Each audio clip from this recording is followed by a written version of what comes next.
ఉన్నారు. దేశంలో విమానయాన రంగంలో తీవ్ర గందరగోళం నెలకొంది. ఎన్నడూ లేని విధంగా అలజడి సృష్టిస్తుంది. వేలాది మంది ప్రయాణికులు కంటతడి పెట్టుకుంటున్నారు. కొందరి ఉద్యోగాలు పోతున్నాయి. సరైన టైంలో వైద్యం చేయించుకోలేకపోతున్నారు. కొందరి పెళ్లిళ్లు ఆగిపోతున్నాయి. ఆన్లైన్లోనే దండలు మార్చుకోవాల్సిన పరిస్థితులను మనం చూస్తున్నాం. ఇలా రకరకాలైన ఇబ్బందులతో దేశవ్యాప్తంగా జనం సతమతమవుతున్నారు. గతంలో ఎన్నడూ లేని విధంగా ఇండిగో విమాన సర్వీసులు ఎక్కడికక్కడ నిలిచిపోతున్నాయి. భారతదేశపు అతిపెద్ద విమానయాన సంస్థ ఇండిగో తీవ్ర సంక్షోభాన్ని ఎదుర్కొంటుందని అంటున్నారు నిపుణులు. కేవలం ఒక్క రోజులోనే దాదాపు 1000కి పైగా విమానాలు రద్దయ్యాయంటే పరిస్థితులు ఎలా ఉన్నాయో అర్థం చేసుకోవచ్చు. అయితే ఎయిర్పోర్ట్స్ ప్రయాణికుల ఆందోళనతో దద్దరిల్లిపోతున్నాయి. టికెట్ ధరలు ఆకాశాన్ని తాకుతున్నాయి. అసలు దేశంలో నంబర్ 1 ఎయిర్లైన్ అని చెప్పుకునే ఇండిగోకు సడన్ గా ఏమైపోయింది? వాతావరణం, టెక్నికల్ సమస్యలే కారణమా, లేక దీని వెనుక మరేదైనా పెద్ద కారణముందా అన్న అనుమానాలు కూడా వినిపిస్తున్నాయి. అయితే ఈ నెల మొదటి వారం నుంచి ఇండిగో సేవలకు తీవ్ర అంతరాయం ఏర్పడింది. రోజువారీ స్కెడ్యూల్లో దాదాపు 50% విమానాలు రద్దయిపోయాయి. ఢిల్లీ, ముంబై, హైదరాబాద్, బెంగళూరు ఎయిర్పోర్ట్స్ లో ప్రయాణికులు పడిగాపులు కాస్తున్న పరిస్థితులు మనం చూస్తున్నాం. ఆల్టర్నేట్ ఏర్పాట్లు లేక రీఫండ్ రాక జనం నానా అవస్థలు పడుతున్నారు. ఇదే అదనగో ఇతర విమానయాన సంస్థలు టికెట్ ధరలను 200 నుండి 300% పెంచేశాయి.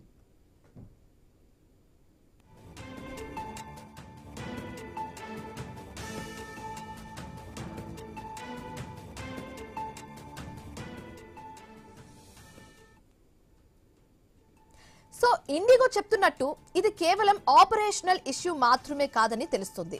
దీని వెనుక ఉన్న ప్రధాన కారణం డీజీసీఏ తీసుకొచ్చిన కొత్త రూల్స్ అని. పైలట్లకు ఎక్కువ రెస్ట్ ఇచ్చేందుకు డీజీసీఏ అండ్ అలాగే ఎఫ్డిటిఎల్ పేరుతో కొత్త రూల్స్ అమల్లోకి తెచ్చింది. గతంలో పైలట్స్ కు వారానికి 36 గంటల రెస్ట్ ఉండేది.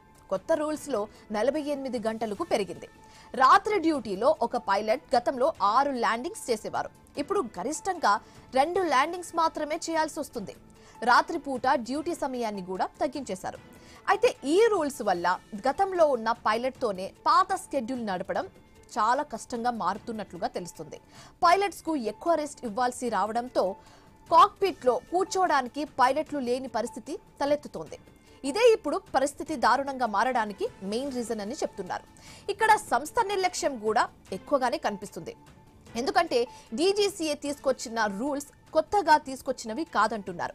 2024 జూన్లోనే అమలు కావాల్సి ఉన్న ఎయిర్లైన్స్ ఒత్తిడి వల్ల నవంబర్ 2025కి వాయిదా పడ్డాయి. ఇంత సమయం ఉన్నా ఇండిగో యాజమాన్యం తగినంత మంది కొత్త పైలట్స్ ను రిక్రూట్ చేసుకోలేకపోయిందని కొత్త ప్రధాన విమర్శ అయితే ఎక్కువగా వినిపిస్తుంది. తక్కువ మంది సిబ్బందితో ఎక్కువ పని చేయించుకునే పద్ధతిని ఫాలో అయిందన్న ఆరోపణలు కూడా వినిపిస్తుంది. ఎప్పుడైతే రూల్స్ కఠినంగా మారాయో స్కెడ్యూల్ మొత్తం కుప్పకూలి ఎక్కడికక్కడ పైలట్స్ ఆగిపోవడంతో ప్రయాణికుల అవస్థలు మొదలయ్యాయి.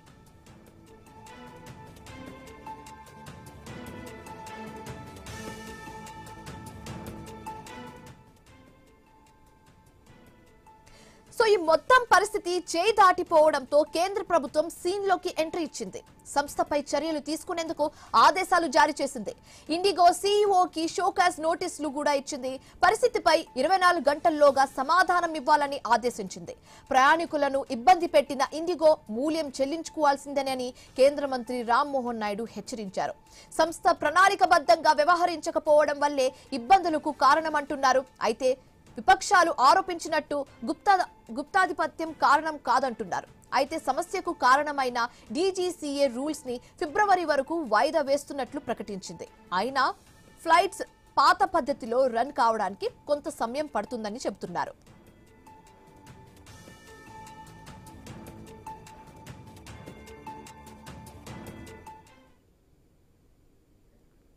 సో ప్రభుత్వం రూల్స్ సడలించడం వల్ల విమానాలు నడుస్తాయి సరే, కానీ ప్రయాణికుల భద్రత మాటేంటి అన్న ప్రశ్న తలెత్తుతుంది. ఇప్పుడు అలసిపోయిన ఫ్లైట్లతో విమానాలు నడిపించడం క్షేమనేనా? పైలట్ సంఘాలు ఈ సడలింపులను వ్యతిరేకిస్తున్నాయి. ఇది కార్పొరేట్ కంపెనీల లాభాల కోసం తీసుకున్న నిర్ణయమే తప్ప సేఫ్టీ కోసం కాదని ఆరోపిస్తున్నాయి. అయితే ఇండిగో సంక్షోభం విమానయాన రంగంలోకి డొల్లతనాన్ని బయటపెట్టిందా? విమానయాన రంగంలోని గుప్తాధిపత్యమే కారణమా? ఒక్క ఇండిగోకే సమస్య రావడానికి కారణం ఏంటి? FDL ను ఇండిగో ఎందుకు అమలు చేయలేకపోయింది? కేంద్రాన్ని ఇండిగో బ్లాక్మెయిల్ చేయాలని అనుకుందా? భవిష్యత్తులో ఇలాంటి పరిస్థితులు రాకుండా ఉంటాయా? ఎయిర్లైన్స్ లాభాలకే ప్రాధాన్యత ఇస్తున్నాయా లేదా ప్లానింగ్ ప్యాసింజర్ సేఫ్టీకి ప్రాధాన్యత ఇవ్వడం లేదా? ఎయిర్లైన్స్ భారీగానే మూల్యం చెల్లించుకుంటాయా? భవిష్యత్తులో కేంద్రం కఠిన చర్యలు తీసుకుంటాయా? విచారణ కమిటీ రిపోర్ట్ కేవలం కీలకం కాబోతుందా? నిర్లక్ష్యానికి ఇండిగో మూల్యం చెల్లించుకోవాల్సిందన్న క్వశ్చన్స్ అయితే ఇప్పుడు రేజ్ అవుతున్నాయి.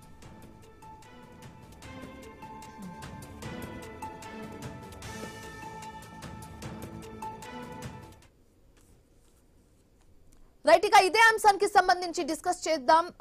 డిస్కషన్ లో పాల్గొనేందుకు జాయిన్ అవుతున్నారు జగన్మోహన్ మంతన గారు, ఆర్టీడీ వైమానిక దళం వింగ్ కమాండర్, అండ్ అలాగే మన్నెం కోటేశ్వరరావు గారు అనలిస్ట్. వాళ్ళతో మాట్లాడి ఈ అంశం మీద ఒపీనియన్ అయితే తెలుసుకుందాం. నమస్కారం అండి. సో ఫైనల్ గా అయితే ఇప్పుడు మనం ఈ సిచ్యువేషన్ అయితే చూస్తున్నాము. ఈ సిచ్యువేషన్ చూసిన తర్వాత అందరికి రేజ్ అవుతున్న ఒకే ఒక క్వశ్చన్, అంటే మిగతా ఎయిర్లైన్స్ వాళ్ళకి ఇచ్చిన రూల్సే ఇండిగో ఎయిర్లైన్స్ వాళ్ళకు కూడా ఇచ్చారు, కానీ మిగతా వాళ్ళు వాళ్ళ పనులు సక్రమంగా చేసుకున్నారు, వాళ్ళ సైడ్ నుంచి ఎలాంటి ఇబ్బంది లేదు. ఒక ఇండిగో విషయానికి వస్తే ఎందుకు ఇలాంటి పరిస్థితులు ఏర్పడుతుందన్న క్వశ్చన్ అయితే రేజ్ అవుతుంది. సో ముందుగా జగన్మోహన్ గారు మీరు చెప్పండి, మీ ఒపీనియన్ ఏంటి దీని మీద? అబ్సల్యూట్ కార్పొరేట్ అరగెన్స్ అండి. ఓకే, ఇంకొక ఆన్సర్ ఐ కెనాట్, ఇంకేమీ నాకు తోచట్లేదు. ఎందుకంటే రూల్స్ అనేవి ఎప్పుడూ ఉంటాయండి.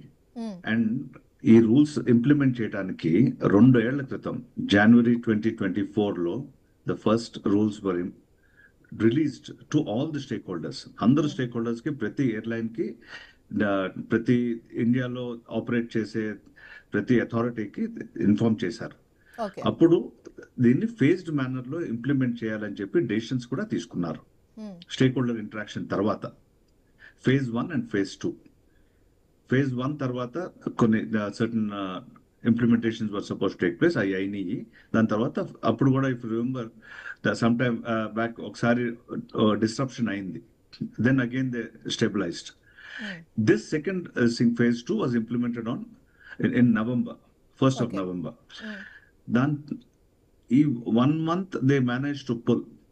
Then tarvata, right from the beginning of December, suddenly they showed every sign of collapse. But bookings తీసుకోవడమే కాక passengers ni airports ki lo check-in చేసుకున్నాక they kept them waiting in the security hold area. ఎక్కడికి వెళ్ళలేని పరిస్థితి, ఏమవుతుందో తెలియని పరిస్థితి, absolute anguish ప్రతి ప్యాసింజర్ కి. ఎయిర్ ట్రావెల్ అనేది ఎప్పుడు కూడా ఏదో ఒక ఇంపార్టెంట్ ఈవెంట్ ఉంటేనో, లేకపోతే అవసరం ఉన్నప్పుడు, either on work, even if it is leisure, it will be a well planned out plan.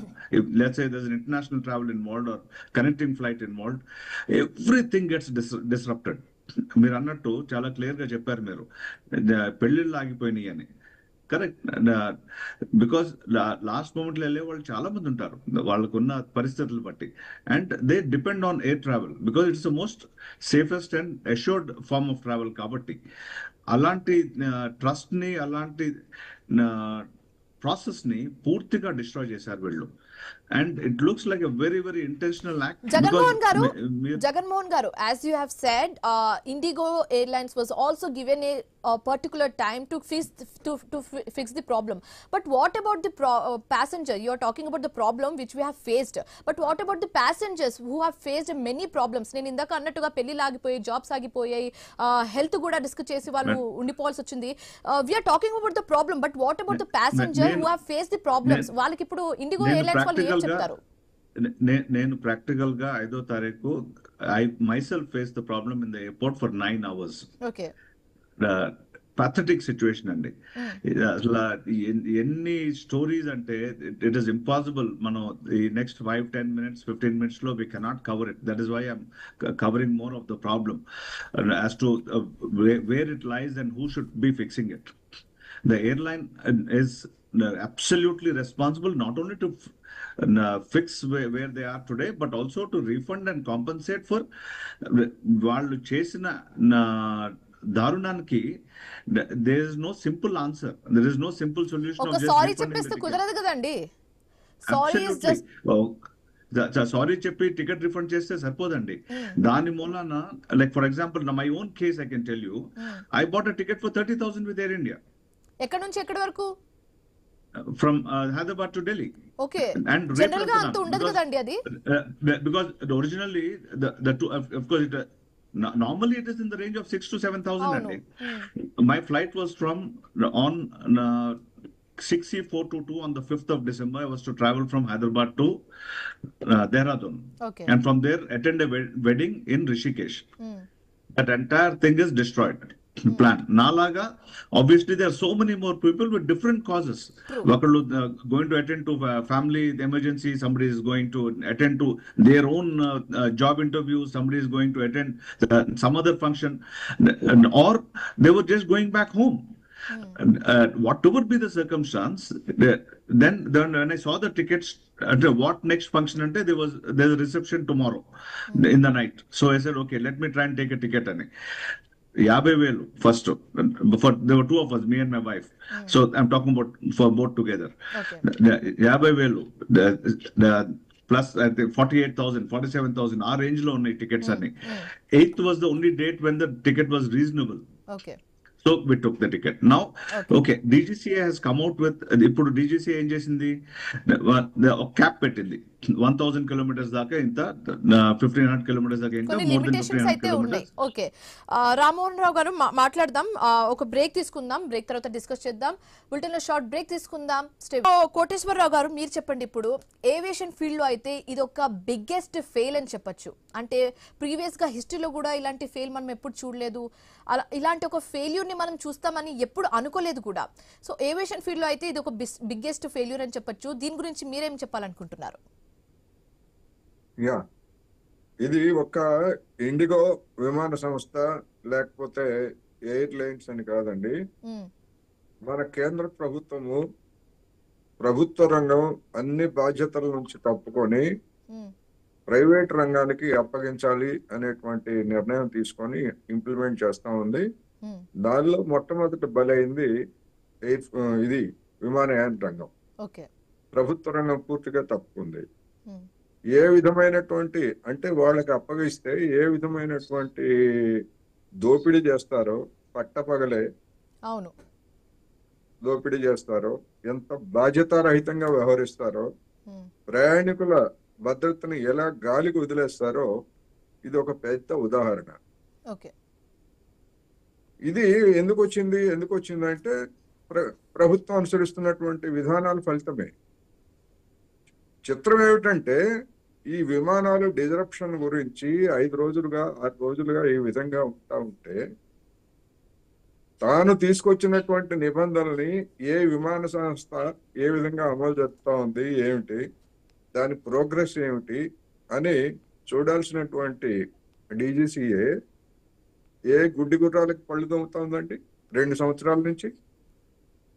మీరు ఎంతమంది ఎన్ని సర్వీసులు నడుపుతున్నారు, మీ దగ్గర ఉన్నటువంటి స్టాఫ్ ప్యాటర్న్ ఏమిటి, మీ దగ్గర ఉన్నటువంటి పైలట్లు ఏమిటి, వాళ్ళ విశ్రాంతి లేదా ఇతరతర అంశాలు ఏమిటి, ప్రయాణికుల భద్రత ఏమిటి అనేటువంటిది ఎందుకని పట్టించుకోలేదు గత ఏడాది నుంచి ఇప్పటి వరకు.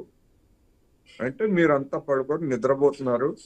వాళ్ళు ఇచ్చేటువంటి ముడుపులు తీసుకుంటున్నారు, మీరు తీసుకుంటున్నారు. అధికారంలో ఉన్నటువంటి ఇప్పుడు ఇక్కడ ప్రభుత్వంతో పాటు ఇక్కడ సంస్థ తప్పు కూడా ఉందని మీరు చెప్తున్నారు. డెఫినెట్ గా తనిఖీ చేయాల్సింది ఎవరండి? ఇప్పుడు మీకు ఒక ప్రైవేట్ రంగానికి ఇచ్చారు మీరు, ఓకే, ఒక విధాన పరంగా ఇచ్చారు, మీరు కొన్ని నిబంధనలు పెట్టారు.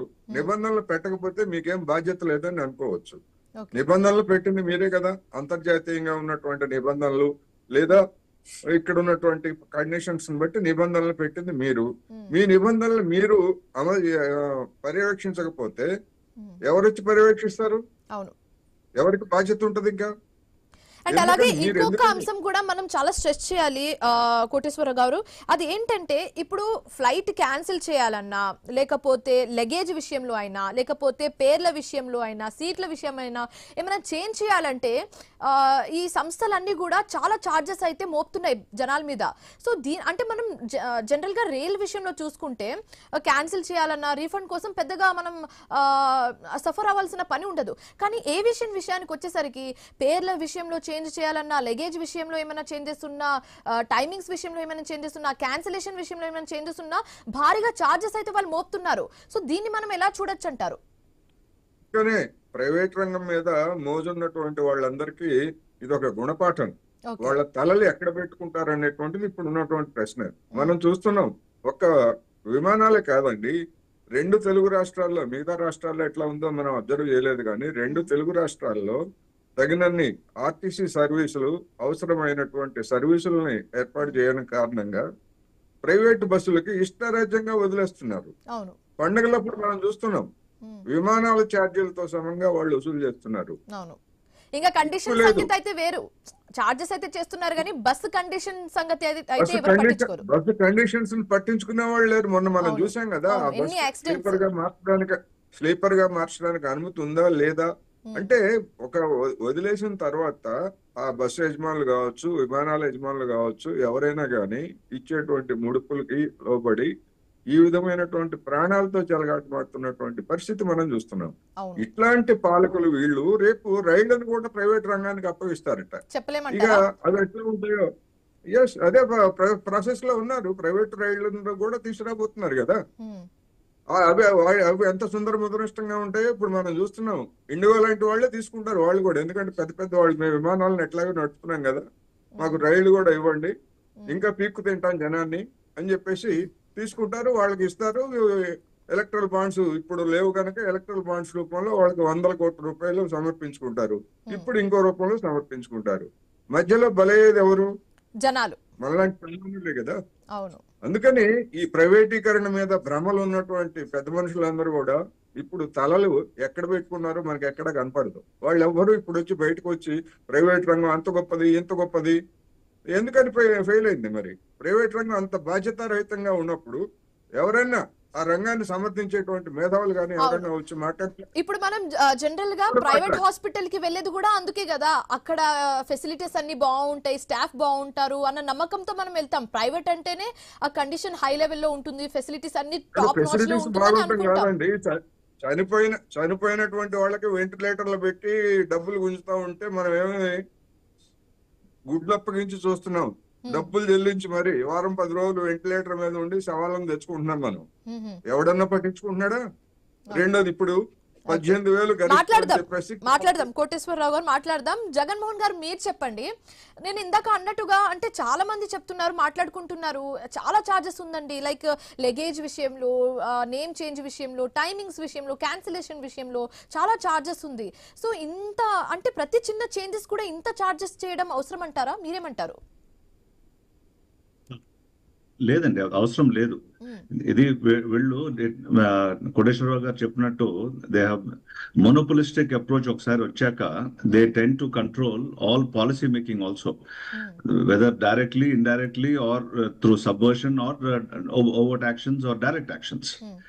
సో ఇక్కడ మీరు చూస్తే ఇప్పుడు for example the same flight, there were 3 of us who were supposed to travel. I'm just giving you my own example for clarity of this thing. My son was also supposed to come with us for the wedding, but he said no, I will not be able to come because of some prior engagement. So ticket cancel cheste, the ticket which was 7,000 plus, the refund given was only 2,000. So మీరు అన్నట్టు this exorbitant deductions whenever you want to make any little change, వాళ్ళు change చేసినప్పుడు మటుకు there is no penal deduction. వాళ్ళు ఏదైనా change చేస్తే then they should also pay at the same compensation కదా. మనం టికెట్ తీసుకునే సమయానికి మనం అంతంత కడతాము, బట్ ఇన్ రిటర్న్ మన లాలోనే లేదు. ఓకే, రీఫండ్ విషయానికి వస్తే జగన్మోహన్ గారు, రీఫండ్ విషయానికి వస్తే మనం అంతంత డబ్బులు ఖర్చు పెట్టి టికెట్ తీసుకుంటాం, కానీ రిటర్న్స్ లో మనకు వచ్చేది పీనట్స్ అని చెప్పొచ్చు. సో ఇందాక మీరు చెప్పినట్టుగానే 2,000 రావడం అనేది ఇట్స్ అమౌంట్ ఆఫ్ పీనట్స్ అని చెప్పొచ్చు. ఎందుకు అలా అంటారు? అదే అంటున్నా, బికాస్ వీళ్ళు they have got into a situation where they are dictating the terms on all counts. ఇష్టారాజ్యం అయిపోయింది. అంటే ఇలా ఇష్టారాజ్యం అయినప్పుడు regulatory authorities plus the government has to take Should steps. take care They of have it. to pitch in and they have to stop this absolute exploitation. True. Exploitative methodology kadandi anta kuda. Ippudu రేట్లు పెంచడం కూడా okay. Some reasonable frame has to be there. Why does the government have to come out and now say that rates are fixed to 7,500, 10,000, 12,000, 18,000? ఎందుకనాలి? ముందే ఉండొచ్చు కదా అది.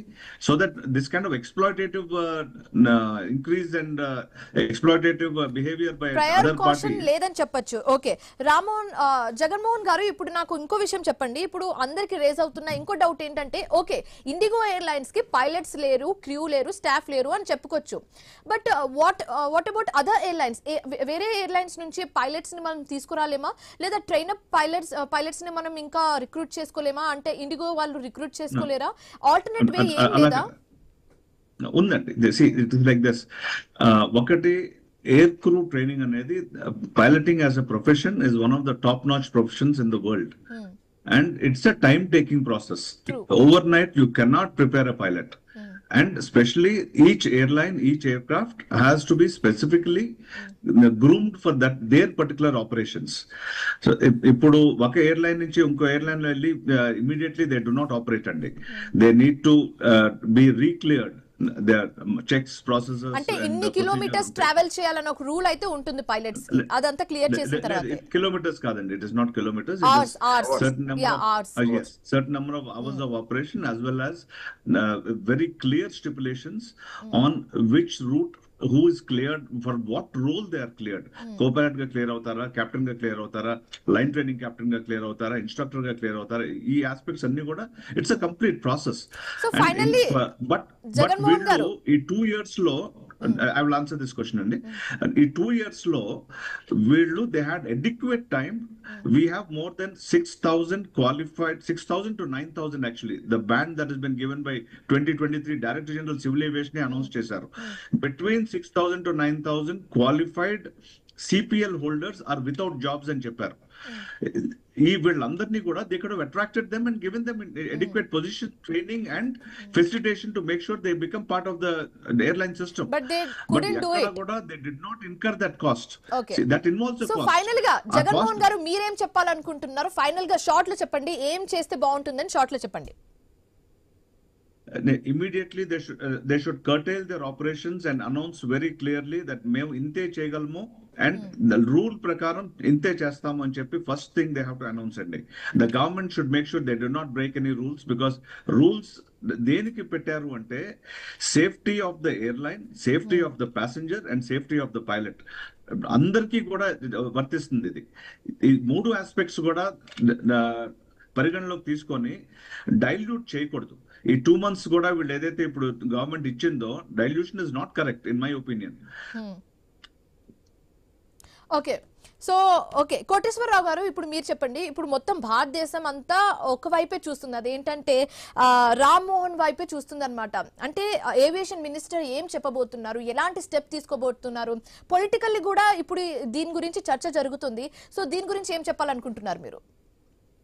ఇప్పుడు రామ్మోహన్ నాయుడు లేకపోతే నరేంద్ర మోడీ చేతుల్లో ఏమి లేదండి, వాళ్ళ చేతుల్లో ఏమి లేదు. వాళ్ళు మొత్తం ప్రైవేట్ రెస్పాన్సిబుల్ గా అయితే ఉండాలి కదండి, జనాల్లో వచ్చి ఎయిర్పోర్ట్స్ లో వచ్చి మాట్లాడాలి కదా.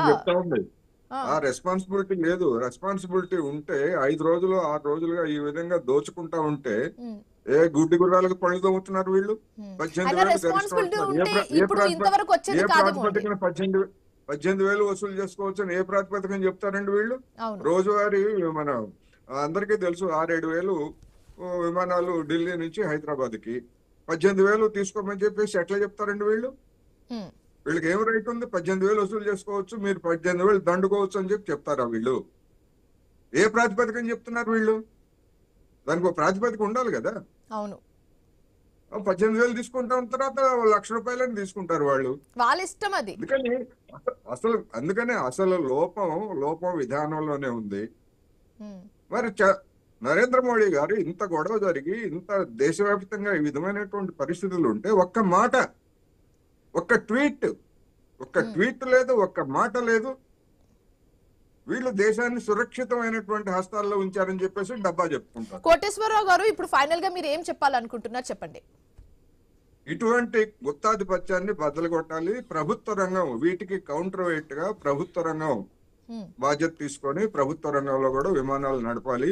లేకపోయేట్లయితే రాబోయేటువంటి రోజుల్లో ప్రాణాలకి ప్రమాదం, మన పర్సులకి ప్రమాదం, అన్నిటికీ ప్రమాదం తెచ్చేటువంటి దారిలో వీళ్ళు వెళ్తున్నారు.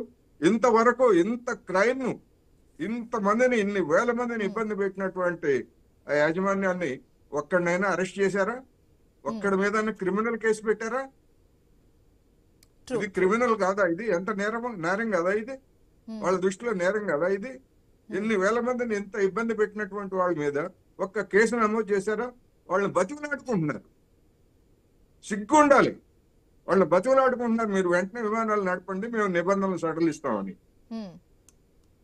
ఎందుకని ఈ విధమైనటువంటి లొంగుబాటు ఉంటే, ఇట్లాంటి పాలకులతోటి ఉంటే, అందుకని జనానికి కూడా అర్థం కావాలి.